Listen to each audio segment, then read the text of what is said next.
What's up sa inyo guys? Yan, tayo ay nagluto ng bagoong. Yan, kasi meron tayong mangga sa likod, sa usawa natin, at panahog din sa ulam. Yan, ang binili ko kanina sa palengke ay 1 kilong bagoong. Yan.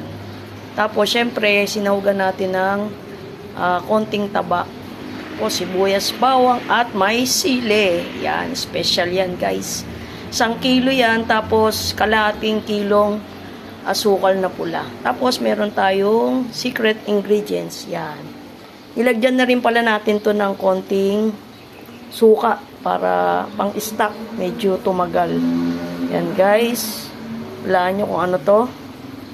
Ito ay dahon ng kalamansi. Yan. Pampabango ba?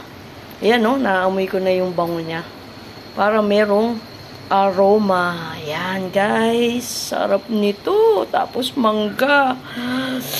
Ay.